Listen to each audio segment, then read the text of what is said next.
Imagine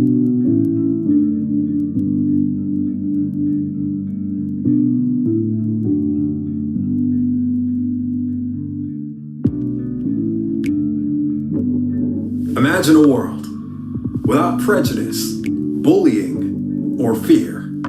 Imagine a world where our individuality is respected by all our peers. Inclusion and equity are more than words or just a ploy. They are workplaces rich with diversity, creating worlds we all enjoy. Imagine a better world where we all can live free and play, where the spirit of teamwork and solidarity give hope and light the way. Good business isn't just profits or pushing for sales. Good business must strive to be just as it scales. Good business is planting a seed and a visionary trail to foster an environment where diverse abilities prevail. Let's build that new world in solidarity. Diversity rocks innovation. Let's build solutions for equality to bring hope and transformation. Let's honor co-creation, honor individuality, with a vision for togetherness beyond screens and virtual reality. All it takes is a little to change the world a lot. Money comes and goes, but legacy isn't forgotten.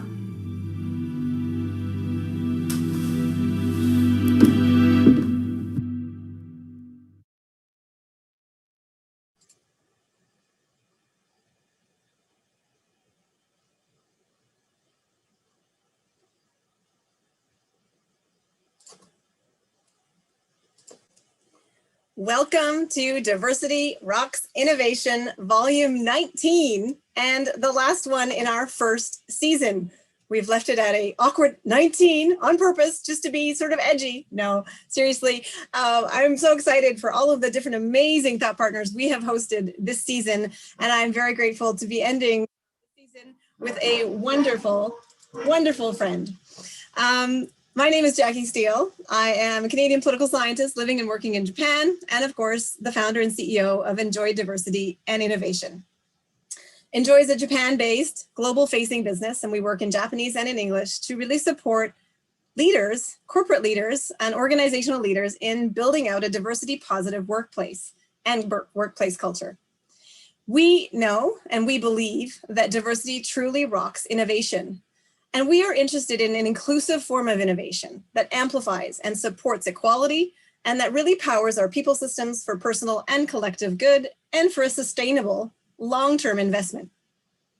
This live stream is aiming to shine a spotlight at the beautiful diversity of collaborators who agree to thought partner out loud real time with me here live on the live stream, just as two human beings showing up, no business cards, minus any of the senpai kohai, how old are you, how long have you been in Japan, this, that, or the other hierarchies, or gender or race, or any of that nationality-based issues that can really get in the way of just genuine human connection and expertise sharing and learning from each other. I am thrilled to welcome today my guest for a wonderful thought partnering session, Maneesh Kalra. He is the founder of Atha Yoga, and he is also offering some really exciting new support offerings to companies around wellness and holistic resilience through an initiative called Mantan. And we're going to hear about that, and I'm very excited to hear about that today. So please join me in welcoming a kindred spirit, fellow Canadian, following the hockey game ongoing at the moment. Let's go Habs, right? I got the right team. Maneesh, welcome to Diversity Rocks Innovation. Thank you for joining me today. You got the right team, and you got the right person here. Thanks very much, Jackie. It's so wonderful to be here. And I just have to tell you, first of all, your diversity totally rocks, because your opening credits, I love the music. I was getting into it. And then the poetry, fantastic. Fantastic. So, and, fellow Canadian Wally Shaw out of Toronto, a wicked Beautiful. poet who I had such a fun time collaborating with to make that corporate philosophy video. So shout out to Wally for that beautiful work of genius. And also to Takashi Morimoto, who is here in Tokyo, who is my videography for Enjoy. And he put together this amazing combination of footage of the Tokyo scenes with Wally slam poetry being recorded real time in Tokyo. So it was really creative. Thank you. Big shout outs to those two people for that wonderful project. And today, though, we're going to get into the deep dive to find out more about Maneesh. And, there's things that we know and we can Google and find about you online, but we really want to try and sort of deep dive a little bit more into the unknown sides of who you are and what your backstory is, all the different unique diversities that make you, your uniqueness, your unique who-ness, I would say. And, I guess things that have become pillars in your core identities and your core values since, all these different many years. So to help us understand what you're doing now, can we go back to Canada? Talk to us about maybe your upbringing. Where did it all begin? And what would you identify as the kind of core elements of understanding your who-ness? Sure. Okay. Well, lots to cover. I'll try to nutshell it as we do. Yeah. To kind of cover all those elements you laid out there. Well, where to begin? So I grew up in an Indian household in Edmonton, Alberta, Canada, Western Canada. So I was born and raised in Canada, but within the house we had a good, a very good piece of tradition, a very good kind of connection to the old world, to the motherland. Mm-hmm. So I grew up, kind of always in this. Back in the 70s and 80s, there was always this kind of interesting, you can call it a tension, maybe a healthy tension, maybe at times a concerning tension between, wanting to assimilate, be Western, and at the same time kind of, being instilled from a very young age with the roots of kind of called it Asian traditions.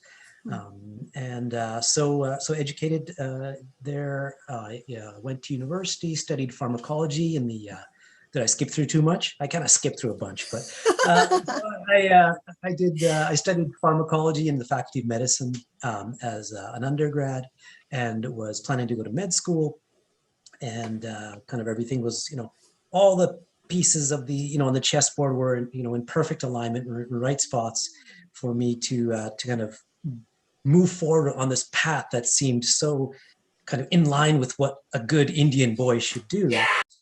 And I had this moment. I think they scored. I have a feeling I know who scored.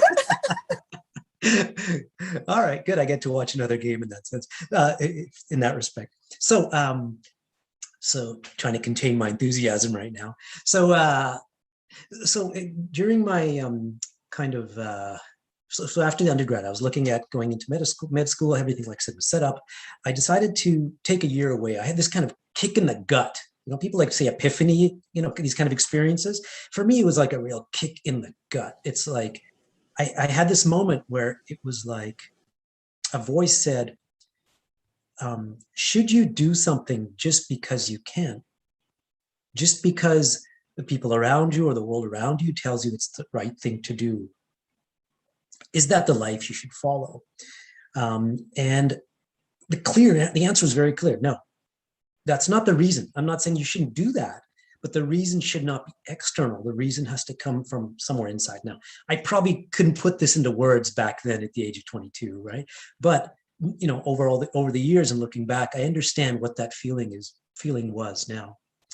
Can I ask you then? I mean, I want to pull a string around, you were lined up to do what a good Indian boy should do. And I kind of want to dig a little bit on that. I mean, for those who are maybe less familiar, of our listeners who are less familiar, what are the elements that you saw as contributing to maybe the family values and the traditional values or the those kinds of influences from your parents that helped shape this idea of what a good Indian boy should do and pursue in life? Can you talk a little bit more about that? Absolutely. That's kind of interesting to hear. Yeah, I think if Yeah, if you grew up as a second generation, and not just Indian and other, kind of Asian and probably other households as well, I'll only speak from my direct experience, but lots of similar background friends, a similar background meaning second generation of maybe some Asian descent.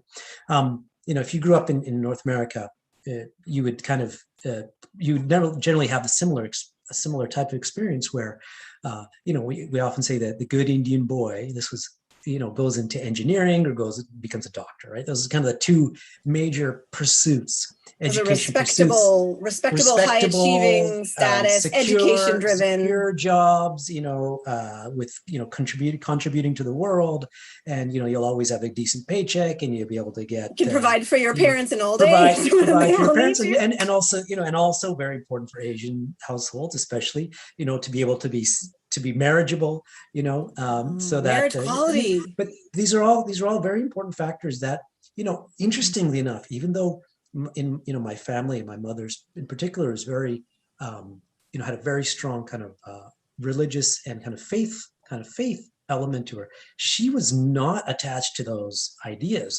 I mean, she understood those ideas, and she, if that was good for me, then go for it. But it wasn't even directly parents. I would say it would be the entire environment, which means, not just, family and friends, but the entire kind of Indo or, Indian subcontinent community that's in Edmonton, and also the media that we watched. Anytime we went back to India to visit, you would feel these vibrations, at least in the types of in the type of environment that I was in, and many of my friends were. So and some of it was direct, and some of it was subtle. You just see that those people who were following those lives were looked at in a different way. They were Do you know what I mean? Respected and admired. They were respected. They were admired. They looked secure. Their family looked like they were having the right life. Right. So that was all, programmed. And like for everyone, we've all been programmed. Right. Yeah. We'll get to why this is so important later, but we've all been conditioned, we've all been programmed, kind of insidiously, and no matter what your background, no matter where you grew up, right? We've all been socialized in a certain way. I really like that you named it also as a young Indian boy, because I think we often forget the fact that like boys and young men are absolutely being gendered into this masculinity box. And one of our guests in the past, Shumatso Post, would absolutely talk, his whole interview was about that, but how, men are really, socialized also into what is the acceptable man box that you're supposed to fit into. And then you add on to that, the racialization point or the, ethnocultural background and being second generation immigrant to Canada. And that layers another, layer of what does it mean to be a good son? Who can provide, right, for not only eventually being marriage quality to produce children and grandchildren, but also then to look after older age children. So all of these, right, these socializations that we put on men into fitting into the right man box of success that is not necessarily, as you rightly observe, intrinsically motivated from an intrinsic motivation, as Casey Wall would talk about in his interview. It's so much external socialization is you should want this. This is success. We want this for you. You should also want it. And it's being constantly projected onto us to say, if you stray from that path, there might be judgment, there might be non-acceptance, there might be, right? And all of these kind of indirect warning, shots across the bow about what are you letting go of if you don't walk this path of what we all hope for you. And I think that's really an important thing to contextualize, and how courageous your journey is. So has been and still is. And so talk to us then more about this gut reaction led to you saying, I'm realizing that it's not intrinsic, it's not my intrinsic motivation speaking about this path. Yeah, I would say I realized that I didn't know the answer to the question. So in other words, if I'm not sure that this is something I want to do, that I should be doing for some other reasons that I'm really, that really kind of, I can't even think of the English word anymore. I speak too much Japanese these days. You can say it in Japanese and I'll translate for you. Yeah, actually, maybe that'll be quicker. No, and some kind of if I really believe in that, right? I need to have a real strong belief. I really connect with that idea. Then it's fine. But if not, before I decide to spend the next 4 to 6 to 7 to 8 years in school and residency and then pursue a life of a doctor, You have which to know means you kind of the want rest it. of my life, it's not like you can just jump around. It wasn't like I was going to do, 6 months of a, a craft or something that I could always just switch and do something else, not to say that crafts don't take a long time. So, but, it's not something that I could just switch in and out of very easily. Right. So in order to commit that to that level, I wanted to explore this idea of what are the eyes that I'm seeing the world with? What are these eyes? What eyes am I seeing the world through?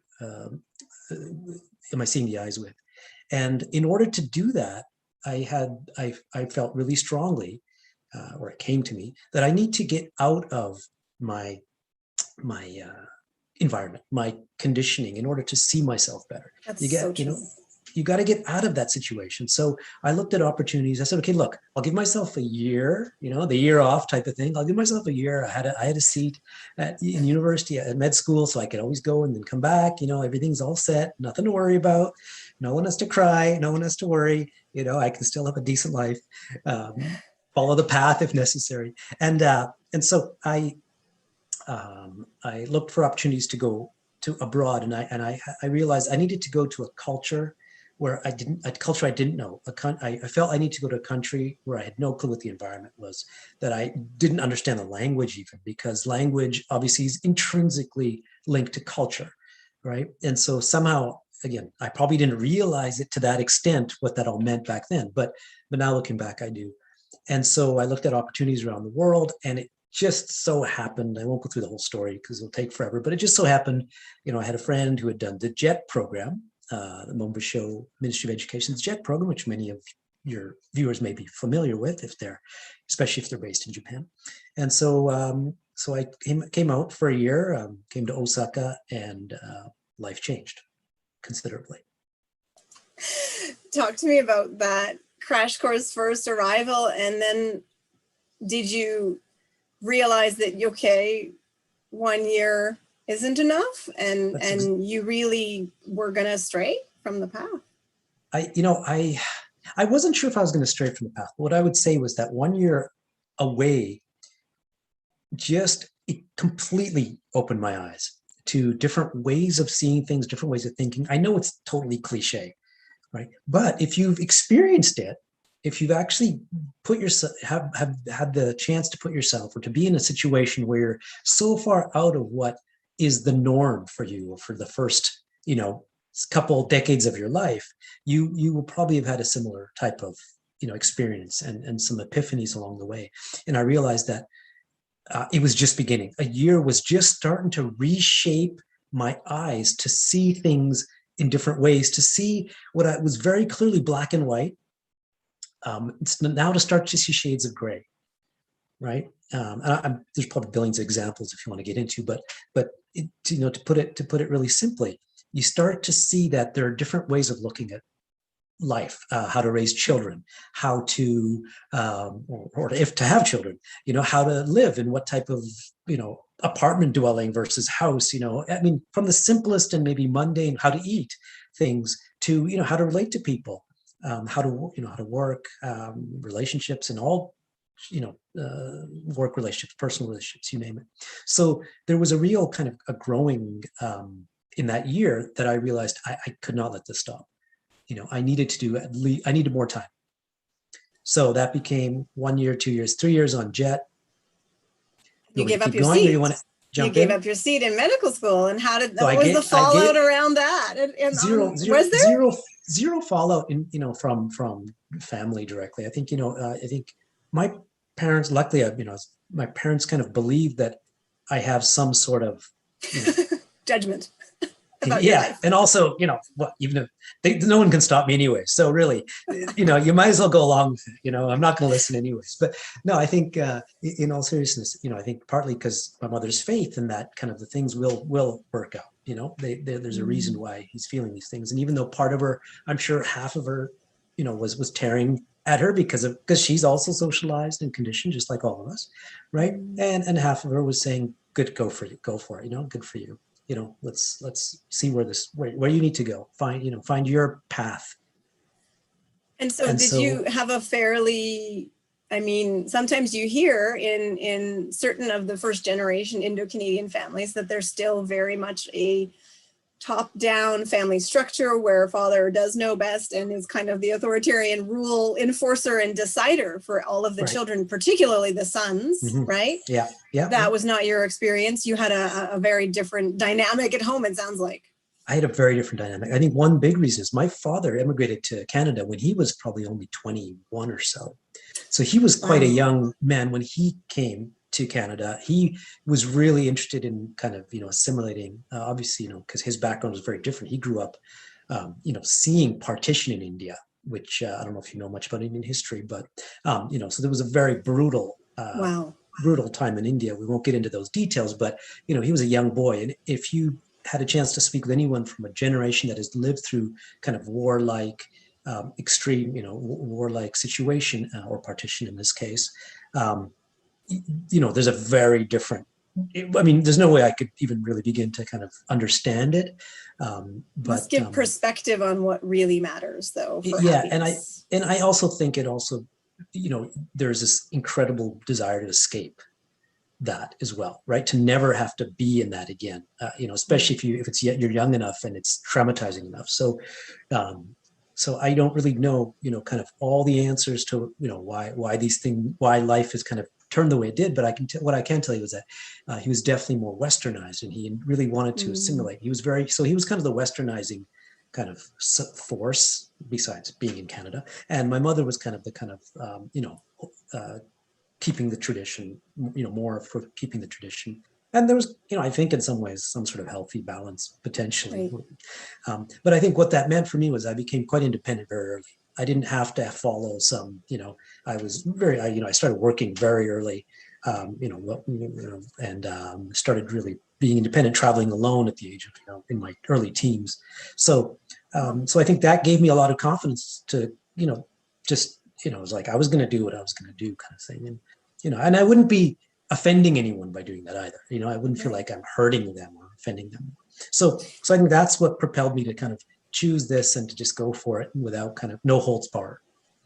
And I think, I mean, certainly from different guests that have been on the show and what sort of resonates is how important our parents are in creating what I think to be, and what we would maybe now, and back in the day, we would never call it this, but now in retrospect, I think we would want to speak about it as really creating a psychological safety in the home where you do have trust with your children and you do trust their judgment and you do want them to be empowered and self-determining and be able to have the right and the choice to make good choices for themselves, sometimes make bad choices and then live with those consequences, but that there's an unconditional love and psychological safety, at least within the private, immediate family, that can be a fairly important buffer against all of the negative, toxic socialization being pushed on us in the outside world or even from extended family and relatives and the broader extended family relative culture, if you are an immigrant descent dynamic, but also from, Canadian society as we're growing up and there's pressures there. That relationship between parent and child, and certainly I feel that, that sort of very strong ethical responsibility, as a mother to say, how do we make sure that, I'm building that consciously and that our family, we're building that for our children, because that's going to be the core of their self-esteem, to know, to trust themselves, right? So that they can follow those gut, signs that will pop up to say, don't just be a people pleaser and follow what everybody else is asking you to do to fit into the model, but like be your own individuality and be okay with what that looks like, right? So really exciting. I think, I think that's, clearly that's really important. I to be honest, I don't think back then, especially at the age that, most at least, young parents were immigrating. I don't think they had the kind of extra the extra space to be able to even think about those things. I think it was really just about making it, kind of dealing with this new environment. So I think, for them to even, not consciously, at least, there's no way, it could be about, unconsciously, I think, of course, how do we create a loving environment, a secure environment and all these Right. kind of things. But I think they were dealing with just, being in this new land where, when my mother came to Edmonton, there was very, very few Indians, so, and she had never lived abroad, until that point, because in the day that was not so common, right? So I think, they're also dealing with all their socialization. They're also, they don't have the manual on how to do this and any of it, clearly, right? But they're kind of going through their process. So I totally agree that parents, of course, have played an incredible role. Maybe part of it is just watching them go through their own work on all this stuff that allowed, maybe, I don't know. I really don't know, because I can't really remember back then to that degree, because you're so busy kind of, being a kid, looking at the world through your eyes and trying to grow up and try to deal with your stuff. You probably didn't have as much chance to see, people around you. But the times I do remember, there was definitely, I recall kind of, there was, growth and tension and how to deal with this kind of pull from East and West pull, and familial pulls and extended they talked family about pull. it, maybe.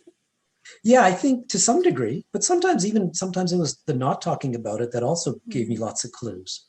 Right. And that made me think. And then, and I have a younger sister who was great about, she still is great about talking about things. So she would flip things on it. I think it's hard to understand how that whole dynamic, affected this interest of mine and kind of ability to be able to have confidence to go to do these things. And in some ways, they're probably they would have been perhaps navigating the pressures that back in the day with so few numbers of, Indo-Canadians in the community in Edmonton. They're in this dynamic of feeling pressure to be the model minority, right? They're a visible minority. They're standing out from Canadian society in the way that you and I stand out all the time in Japan. Right. And I think I certainly feel a pressure that I need to be in some ways a model minority, a model foreigner here, so that we have a good reputation for Canadians and for, right. Whatever that represents, that we can show respect to Japanese society and blend in and learn Japanese and adapt, that we're showing we do adapt and we don't just assume that everything should adapt to us, right? And we get those pressures and surely they felt those pressures, plus obviously there's still racism happening in Canada then, and there's those pressures facing them. So as you mentioned, like all that they were juggling with and dealing with real time.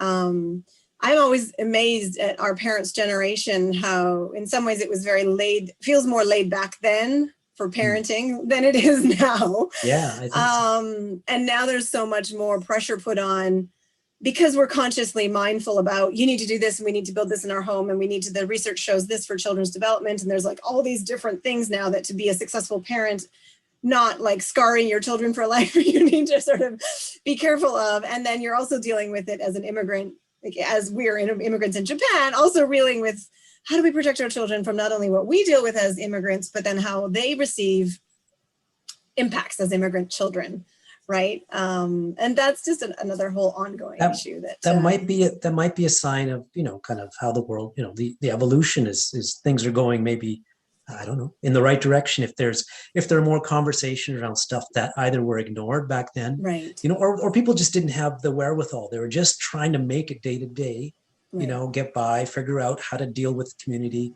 Their issues with kind of assimilating and not assimilating. Where's that healthy balance? Where's of, that line? You shouldn't be should you be assimilating completely so that you've, completely diluted that. And I have this conversation about, in Japan as well with friends. It's like, yeah, I don't think it's necessarily healthy for us to turn Japanese, to quote the Vapors. I think that was the name of the band. But at the same time, how can we help?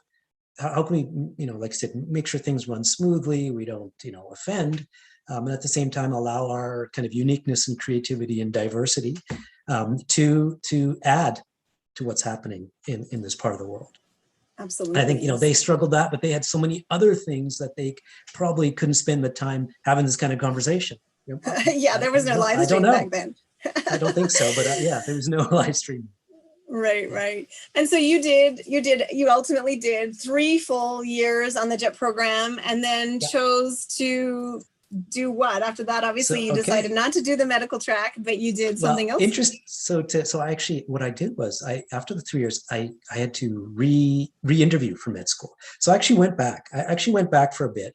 I re-interviewed for med school to get the seat again, right? And during that, it was so clear. Again, the gut said, "What are you doing here? I mean, this is, this is not what you're supposed to be doing. There's something else out there that you got to figure out. You got to, this isn't right. Nothing wrong with it. Maybe I could have done it, and maybe I could have done it well, but it wasn't calling.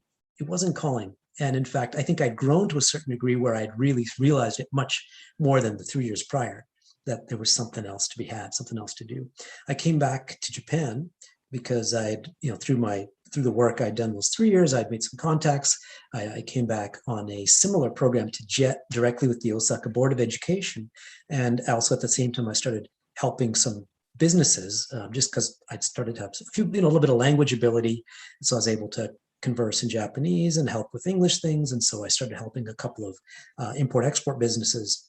And these experiences, to kind of, again, kind of put into a nutshell, these experiences made me realize that I do want further studies, but it wasn't med school. It was going back and trying to encapsulate kind of what my experiences over the last, at this point, it'd be 5 years, what these experiences, why this actually made me a more interesting, a more holistic, a more diverse, a more kind of aware, and in many ways more able candidate for any type of job, regardless of the industry, for a company working globally, particularly. And so I went back, I did an MBA, decided to do an MBA and pursued that. So I was doing my MBA in Western Canada at Richard Ivey School of Business. And I was also working in New York, kind of parallelly or not exactly simultaneously, but during those 2 years of, back then it was a 2-year MBA. And that's not a bad choice. Not a bad choice for an Indian boy. It's still not so bad, right? It's still not so bad. It's still not so bad. And it allows you to really leverage in different ways, perhaps your Japanese language skills, if you decided you wanted to go back, which I think you did, right? So 47 interviews later. So what happened was after, in the second year of the program, you end up, kind of, there's campus recruiting, or, you start to look at what you want to do afterwards. And so I happened to meet Goldman Sachs from different Asian offices. I think one was from Hong Kong, and actually it was the whole Asia team. They'd come out. So Tokyo, hiring for Tokyo, for Hong Kong. I'd also parallel met with different other banks and consulting firms, because those were the 2 jobs to be in. Maybe they still are. I don't know. I don't follow that so much anymore, given my new lifestyle. But so I met with a bunch of companies on and off campus while in New York, and also in just outside of Toronto. Goldman, really, the way they talked, it felt like they really understood, at least the people I met, this kind of package that had, not that I'd really put together by design, but kind of where I had ended up, given my kind of a variety of experiences growing up, undergrad, living in Osaka, working in these types of environments, and getting the MBA and working in the US. So I got an opportunity to kind of really further look at working with Goldman, and we 37 interviews later, I think I counted. We decided on which position and which office and all that, together, and that ended up being Tokyo. So that was good. Do you want to jump in? We'll let you jump in for a second. Well, you had your hot Tokyo, I guess. Yes. You Kansai, and now the diversity Kansai Kanto. Now it's like, did you speak with the Osaka Ben, and did you get laughed at? Totally did. And no, people loved it. They loved it. And in fact, what I found out was a number of people in the banking or investment banking world were, none of the Japanese were actually, from Osaka, now in Tokyo. So they would love to, that gave me in some ways an edge, at least in terms of having fun with some of these people. I was an insider, I was lucky because I'd had the earlier experiences in Osaka, both linguistically and kind of culturally, call it Kansai culturally. It was so much easier to get things done because I had an ear for people, and because I didn't have to just use Japanese or use a translator, I was able to get, a lot more things done, and maybe, or at least have a lot more fun getting them done. So, awesome. Why did you shift after 3 years in Tokyo to Hong Kong? Like, where was this inkling? Did you feel like you needed to get new eyes again? You got it. I think there's, I've always felt that there's this kind of 3 or 4 year, maybe 4 or 5 years, but, it's kind of like you go to junior high school, 3 years, high school, 3 years, for those of us in Western Canada, at least. Then you go, right. And then, university is kind of like 4 years, and then you may do a master's PhD, 2 to 3 to 4 years, something like that, depending on your program. There's something in that rhythm that really kind of felt right to me, to at least some sort of kind of inspiration or some sort of change, whether it's environment or what you're studying or what you're working on. And it could be within the same firm, of course. It could be within, it might just be, we need some a little bit new kind of energy, excitement, and inspiration. So I had actually, I didn't kind of mention this earlier, but, I had known from day one that I was not going to be the Goldman Sachs banker for the rest of my life. This was not not necessarily a calling. That's why I was doing it. It was more of, I understood that there was something in this experience I needed. I couldn't quite place it, what it was. And part of it was being in a professional organization like Goldman. Part of it was also having some financial stability, of course, to be able to think about other things. And part of it was I wanted to live in Tokyo as well. So to get that experience to work professionally in Tokyo. But I knew it wasn't a long-term thing. And kind of coming close to the 3 years, I felt like I had gained enough experience. I'd learned to talk the talk, walk the walk of that field. And it was, getting time for me to figure out how to spend my, whatever time I had left on this world. How do I spend it? You can see just by having those kind of thoughts, you can see why, I do what I do now. How do I spend this limited time that I have? Is this where I really want to do it? And I really had a strong desire to work close with the homeland, motherland, India, and also China. I had been a few times, and I just, the Silk Road, the idea of the Silk Road, from India through China up into to Japan, I really feel a very strong connection. And I can see as you go back down, you reverse down that road, you feel, you're getting closer to, for me, is a kind of, call it home. Right. There's something in there, obviously, far beyond what I can put into words, but I grew up with it. It's, it's in my genes. It's in my bones. I can feel it. And so I wanted to work closer with India and China. So I was looking at opportunities to do that, and having that conversation with my bosses in Japan and internationally. We decided, hey, go to Hong Kong.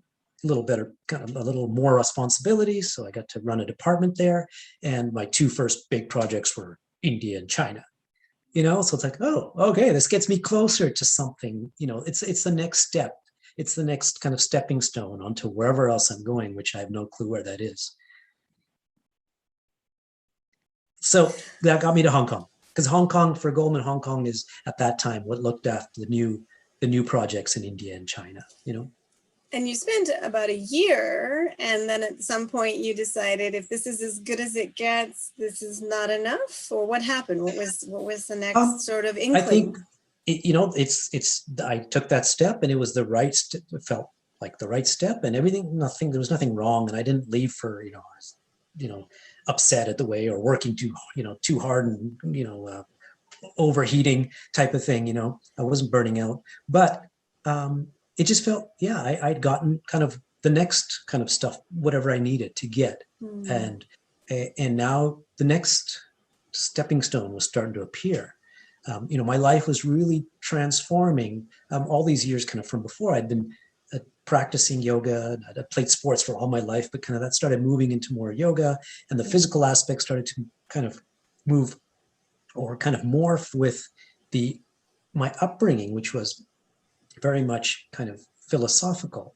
At home, it was all around the philosophies of yoga and Hinduism. So, but to kind of to extract the religious part out of it within the yoga philosophy, kind of how to live, what's important in life, things like purpose, things like dharma, our duty in life, or how we're supposed to live, ideas like karma, right? How actions, and consequences affect where we are today and how our actions today will affect consequences tomorrow.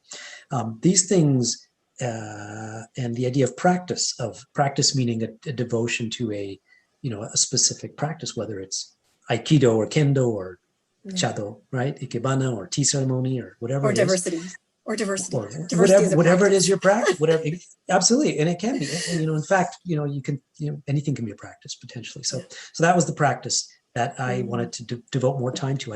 I came to the point where I needed to devote more time. And so the next step was to figure out how to do that.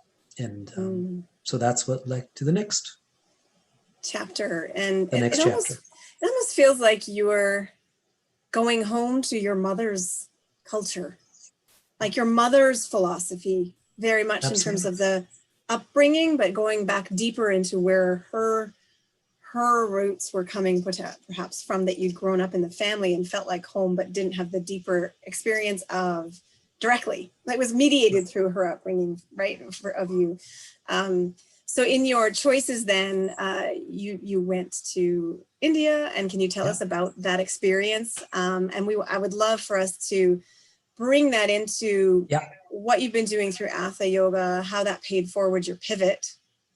And then now, of course, we'll also then connect that forward to the COVID implications of that. Yeah, absolutely. Perfect. So again, after Goldman, and after a short little bit of work consulting, I went to India and I spent a year. And the reason I went to India was partly just to get back into the roots, to be in that environment, and partly to study with specific teachers. I wanted to study yoga with some specific teachers, Sanskrit, or kind of the ancient language, the root behind my mother tongue, which is actually Hindi and Punjabi, and also to look at, because I was still fascinated by medicine, I wanted to study more Ayurveda, and it's intimately linked to yoga and lifestyle, right? Care and lifestyle, holistic care. So in order to do that, nothing like being in the homeland, in the motherland of all that. So I went to India, went to South India, and stayed. I didn't know how long. It wasn't a plan. I'm going to be here a year and then I'm going to do this. Like the rest of what seems my life since undergrad. I went there, planned to go for a couple of months, and then somehow that kind of became more and more and more, and that became longer and longer, and ended up being a year. And then I had an opportunity to come back to set up a business in Japan. And that would bring me back to Japan as well. And I was debating whether to stay in India or, what to do. But Japan called me back. And sometimes we don't know why, especially those of us who've been here more than a decade or two. I know. Even if you go away, you get called back. I sometimes refer to Japan as the Hotel California. You can check out anytime you like, but you can never leave. You can never leave. You're like, something keeps bringing you back, right? And your heart, or the relationships, or everything, all of it, right? There's just kind of a deep connectedness that never is interrupted. I feel like, so that's the way I think about it. But I think it's in a positive light that I see it that way, certainly. Yeah. So the business you set up, was it therefore Hatha, it was actually Ayurveda based. It was an Ayurvedic skincare based business where we would use kind of skincare and products to also explain how to live a kind of healthy, radiant, beautiful lifestyle. Okay. And so yoga would be, one aspect of it, but we'd also have a product. And so we set that up, and it's actually still going, just a small business, and we do mainly work in Japan, a little bit overseas, but kind of after the setup phase, because of my science background and because of kind of my interest in that, in Ayurveda and in East and Western medicine, my main role was to kind of get it going, figure out the products, work with scientists around the world, work with doctors in India. And so, I spent a number of years actually on researching and then coming up with a product, working with formula, working on the designs and all that kind of stuff with people. So it was another kind of step. It was like learning. A lot of that was new for me. Sure. Right. So, so learned that, and through the setup of, how to set up a business, and how does drawing upon what I learned at, a massive company such as Goldman in this very small way, with very different number of zeros after the one, it's a different game, obviously, but many of the concepts applied clearly. Right. And so that's how these different pieces of my life before undergrad, pharmacology, MBA, where we studied branding and promotion and things like that. Goldman Sachs financial kind of understanding. that all came into play and helped to set up that business. But meanwhile, I was starting to teach a bit more, teach yoga. And I'd already started teaching before that, but there was more need to formalize it. So I started to teach at collaborating with yoga studios. And then at a certain point, it was like, it took on more of, there was more demand. I needed to do this more for some reason. It just felt right. And if people wanted it, then, and if it felt right, then why not do it? And so that started to take over my life, That took on more shape, a different shape. It's like you were honing your craft. This is you honing your craft as a teacher, holistic teacher, almost too, right? And then positions you and your holistic, and you do retreats as well that are wellness and mindfulness that are more not just the physical side, but bringing in all of the elements that you, of the expertise you combine in that interdisciplinary approach, right? To what does wellness look like? And certainly, I mean, what a wonderful gift then for COVID Japan, for you to then have this opportunity to offer Mantan, right? Which is the new focus on this broader, really broader picture, big picture view of wellness and resilience.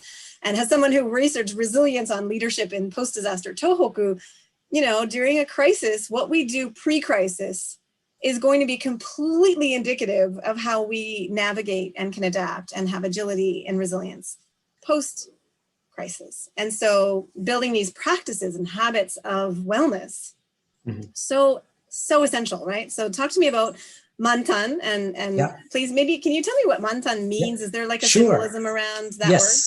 Yes. So Mantan it means churning. There's a story in ancient mythology of the churning of the ocean. It's called Samudra Mantan, and it's the churning of the ocean story, where basically it's an allegory or actually a metaphor, I would say, for how, in order to kind of really find out who you are and what we call find the elixir of immortality called Amrita. What that means is how to find truth, how to find real truth in your life, who you are, how you want to be spending your time. The essence that will surpass this physical world. And also, in more practical terms, how you want to live your life right now. Right? Am I saying the things that I really feel? Am I acting in the way I really want to act, or am I doing it because I want something from someone? Or I think everybody wants me to be this way. Am I fulfilling a role? Am I feeling identity? Am I being a man? Am I being a teacher? Am I being a leader? Which boxes are we ticking? Am I trying to fulfill? Am I trying to check off these boxes, or am I being true to myself? So it's really practical too. It's not just kind of esoteric, and so, which is really important, because that's why it impacts us every day and impacts how we work, how we play, how we interact with everybody in our lives. So Mantan is the story where basically by going in, the only way to find that, and this is important, the only way to find that is by going in, by kind of going into yourself. And when you do that, a lot of stuff comes out, a lot of bad stuff comes out if you really face yourself. So, a lot of clinical psychologists will, may agree with that concept, right? Yeah. But in the end, invariably, if you work at it, if you constantly stop putting your antennas outside and coming inside, right? Drawing, then you'll get closer to this truth. And so this truth is partly what we want to share.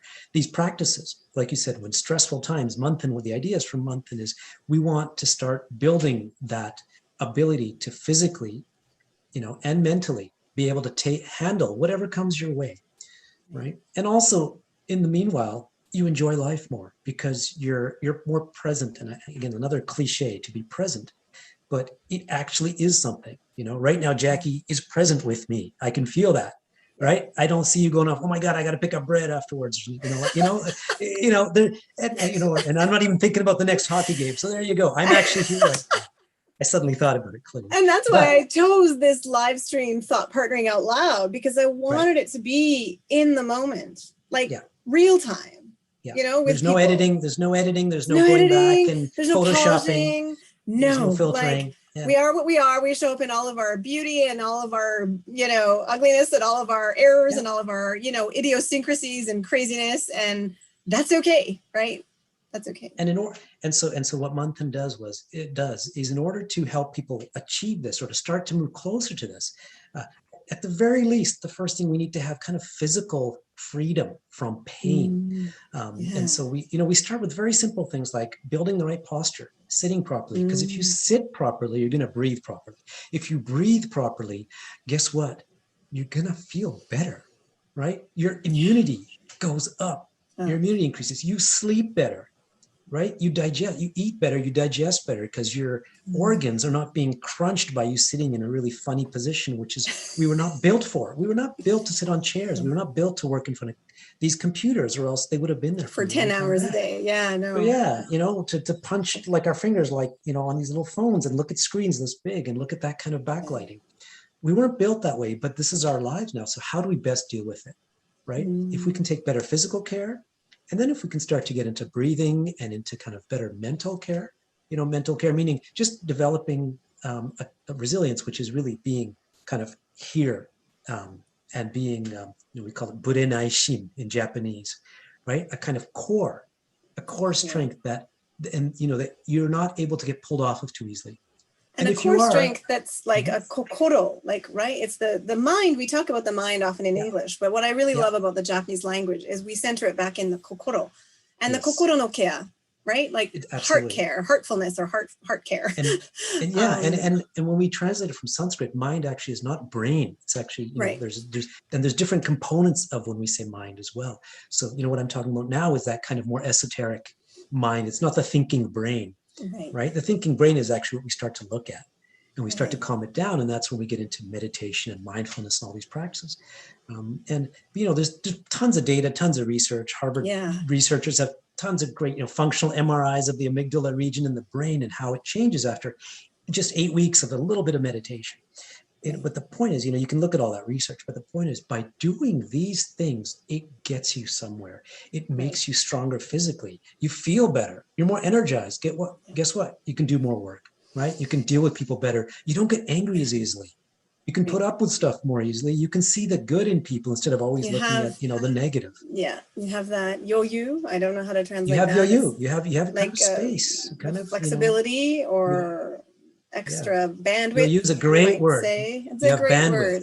You have bandwidth, extra bandwidth and extra patience too. I think patience is such a huge part of yoyu, because particularly when you're raising children, it's the patience, barometer that we really need to keep high if we're trying to be able to balance pressures of work, but also against a home life that's peaceful and supportive, right?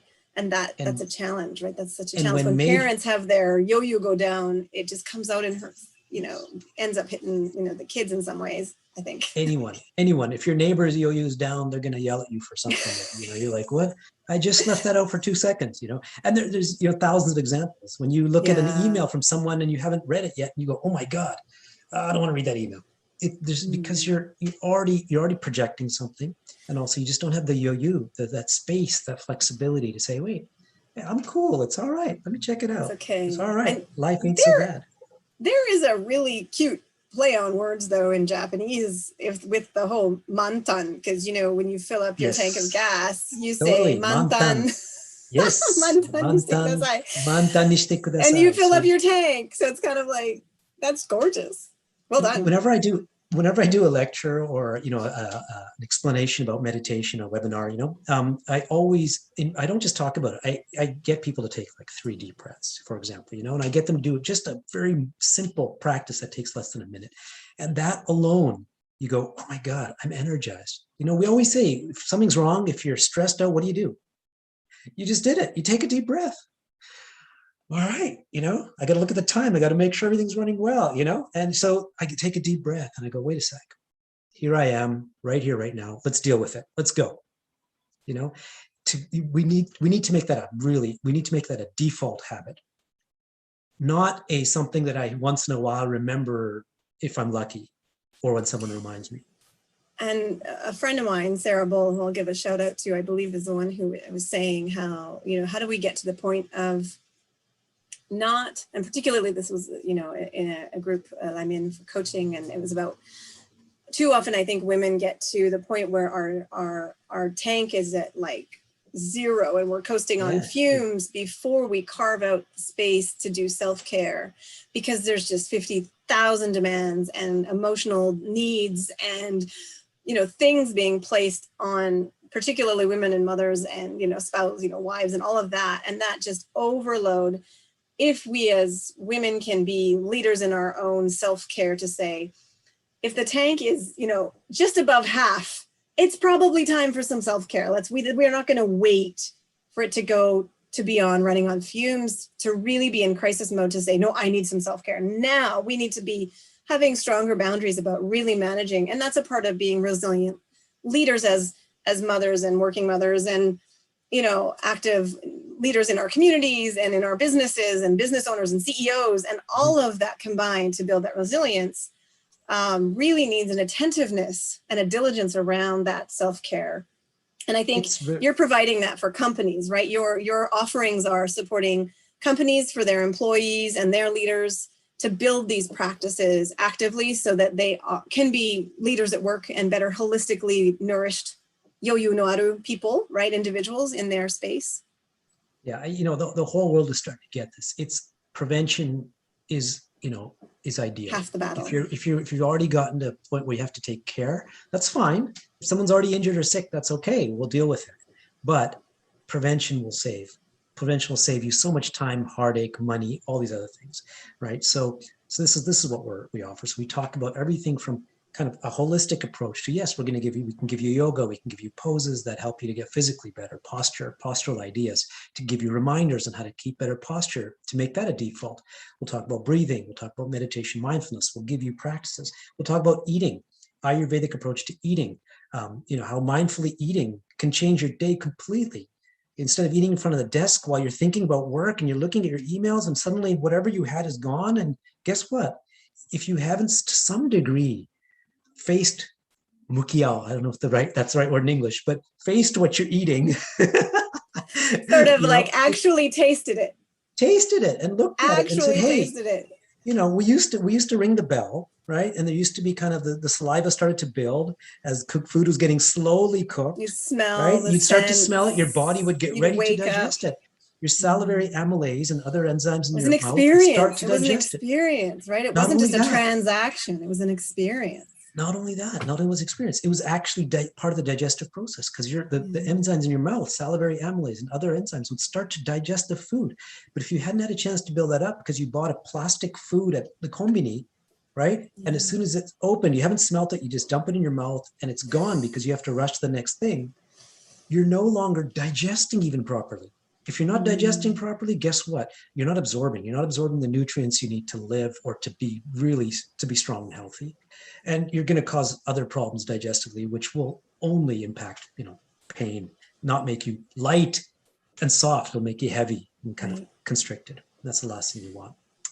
Well, as someone with a variety of immune system issues, certainly it's something that's been on the brain for myself, and my sister is working on, that in southern France with a retreat space that's actually catering to people with dietary constraints around celiac and paleo diet and a whole bunch of range of immune system and gut issues.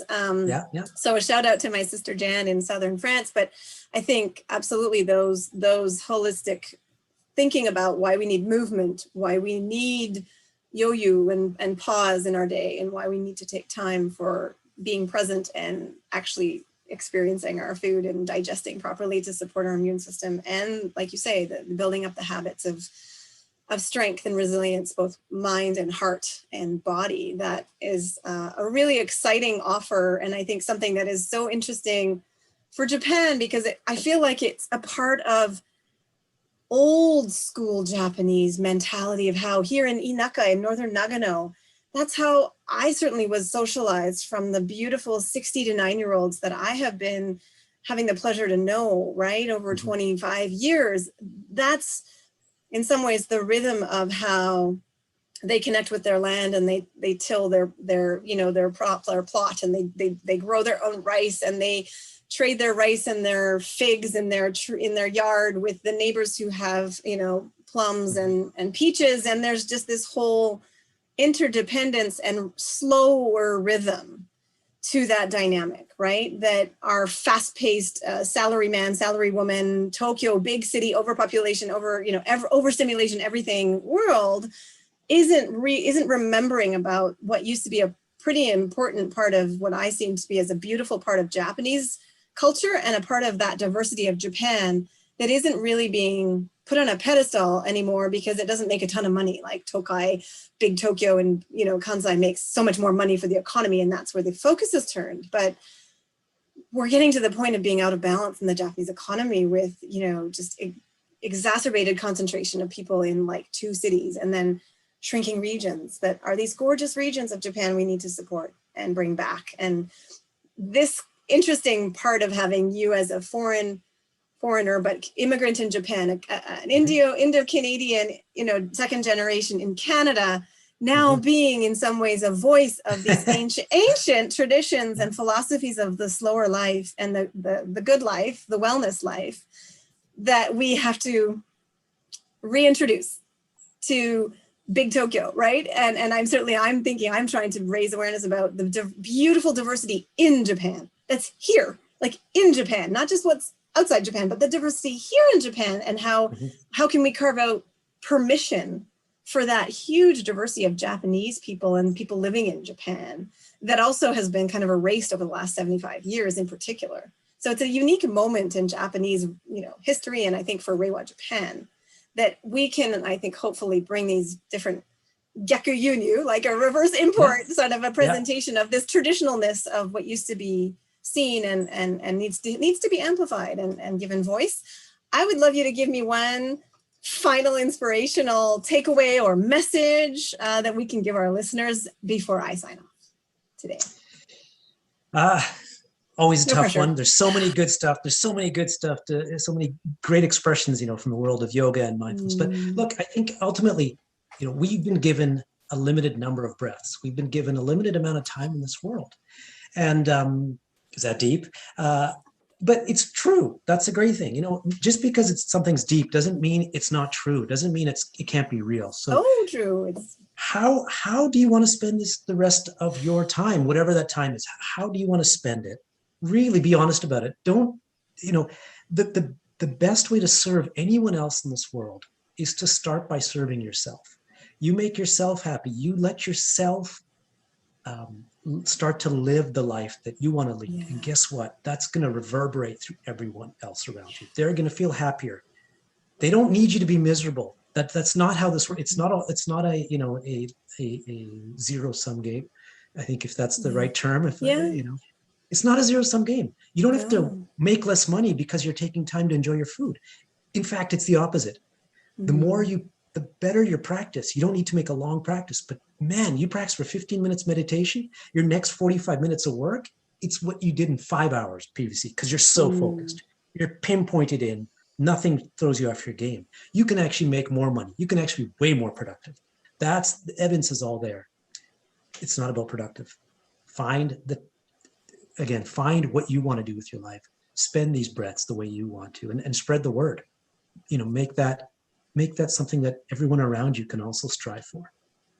That is gorgeous. And I love this takeaway. And I'm going to also just go away and think about that. How many more breaths do I have and how do I want to spend them is a tremendously deep and pragmatically concrete realism that focuses the mind on what matters.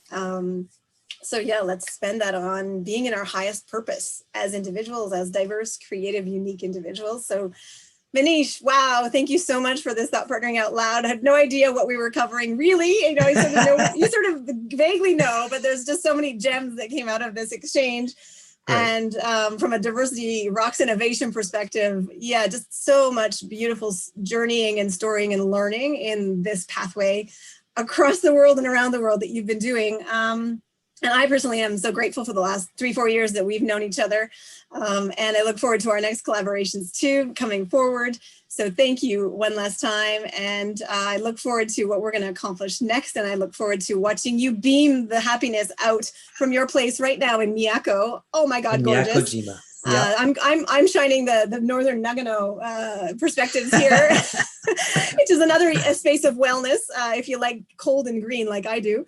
But down warm, and Miyako-jima looks lovely too, very inviting. So living the good life, keep doing it. I think you're really shining a beacon. So thank you very much. Arigatou gozaimashita. It's been a pleasure. Arigato. Thank you. So I would love to then give a shout out to our listeners, and thank you for joining the last 19 weeks that we have been putting out, or a little bit more than 19 weeks of this live stream. And we're going to take a little bit of a hiatus, in particular to build out some yoyu, some flexibility, and some time for more self-care for the Enjoy team, and also certainly for myself to have a little bit more time with my family, and that's a big priority for me as a feminist mom. So just going to take a hiatus for some rejuvenation so we can pay it forward. And I would encourage you to stay tuned for social media channels, which will announce the next season when we're ready to think about launching that. Just a reminder that Enjoy Japan, we put out workshops and executive education for leaders in Japanese and English. We've had so many interesting comments from participants in our workshops for the intersectional thinking workshop that we offer, about the fact that when they walked away from the workshop, they observed back that they had such an expanded understanding of not only the concept of gender, but also just the meaning of diversity in Japan for Japan. So that was really inspiring for me to hear that. And they felt like they had more confidence to be more of a leader in their workplace and to be a better ally. And they said, wow, I had always sort of realized where my marginalizations were, where I might be at risk of being marginalized, and where I might be, punished for being this, that, or the other. But I had never thought about all my privileges that I actually have.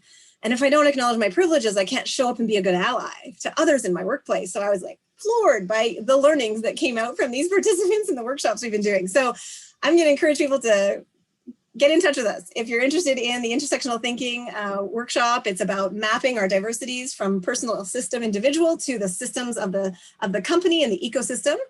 And it works. It's powerful. And we're also working on a bunch of other projects, but I'll leave it at that. And I want to give a big shout out to everyone in the Enjoy team, without whom so many things could not happen.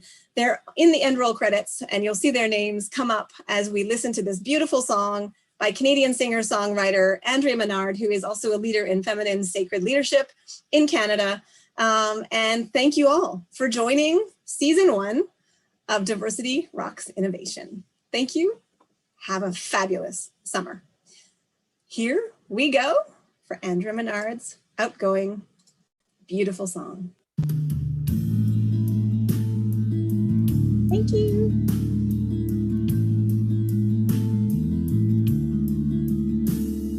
The window in my parlor shines on my favorite chair. I sit and watch the season turn as white as my hair. So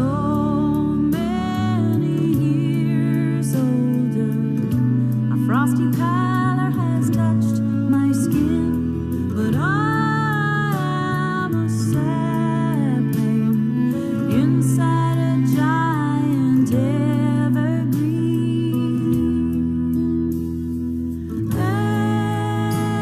Evergreen, evergreen, even in my winter years,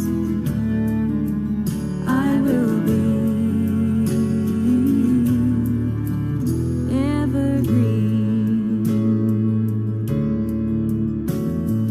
My brow has been molded with fear and wonder and doubt, but I've